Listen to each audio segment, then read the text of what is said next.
No se preocupen, sé que jamás lo entenderán.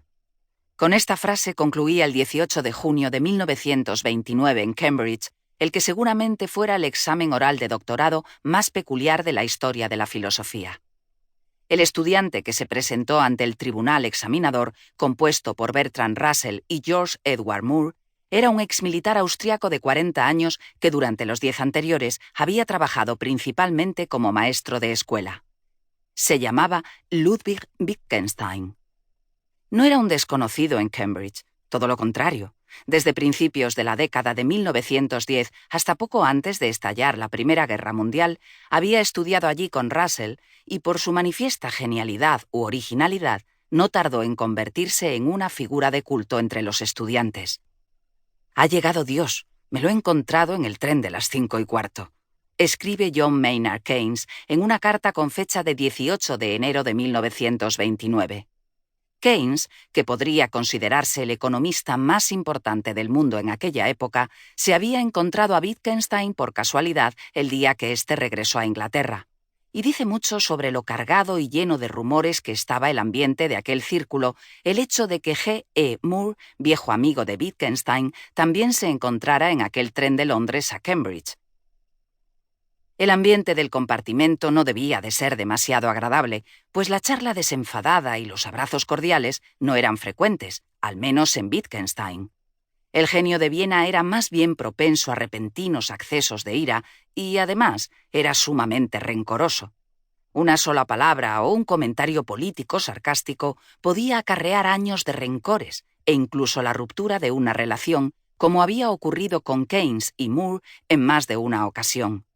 Pero Dios había vuelto, y grande era el alborozo.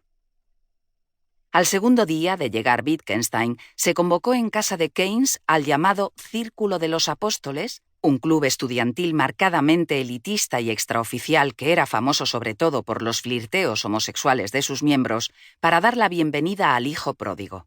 En medio de una ceremoniosa cena, Wittgenstein fue elevado al rango de miembro honorífico, ángel. Habían transcurrido más de 15 años desde su última reunión. Muchas cosas habían sucedido desde entonces. Sin embargo, Wittgenstein no había cambiado en absoluto por fuera a ojos de los apóstoles. No solo se presentó a aquella velada con su invariable combinación de camisa abotonada sin cuello, pantalón gris de franela y pesados zapatos rurales de piel. Es que físicamente parecía que los años no habían pasado para él. A primera vista, era como uno más de los numerosos estudiantes de élite invitados que hasta ese momento solo conocían al extraño hombre llegado de Austria por lo que de él contaban sus profesores. Y naturalmente, por ser el autor del Tractatus Logico Philosophicus, la obra legendaria que había encarrilado de manera decisiva hasta llegar a dominarlas las discusiones filosóficas de Cambridge en los últimos años. Ninguno de los presentes podía afirmar que hubiera entendido, ni siquiera de modo aproximado, aquel libro. Pero eso no hacía más que alimentar la fascinación por el Tractatus. Wittgenstein había concluido el libro en 1918, cuando era prisionero de guerra de los italianos, con la firme convicción de haber resuelto definitivamente todos los problemas del pensamiento y, en consecuencia, había decidido dar la espalda para siempre a la filosofía.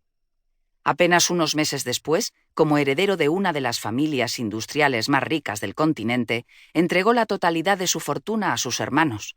Tal como le dijo entonces por carta a Russell, estaba atormentado por fuertes depresiones e incesantes ideas suicidas y en adelante deseaba ganarse la vida con un trabajo honrado. Concretamente, como maestro de escuela de provincias. Aquel Wittgenstein estaba de vuelta en Cambridge. Había vuelto, decía él, para filosofar. Sin embargo, el genio que ya había cumplido 40 años no tenía título académico alguno y carecía de medios de vida. Lo poco que con los años había podido ahorrar se lo había gastado al cabo de unas semanas de estancia en Inglaterra. Educadamente le preguntaron si sus ricos hermanos no estarían dispuestos a prestarle ayuda económica, pero rechazó con vehemencia esa posibilidad.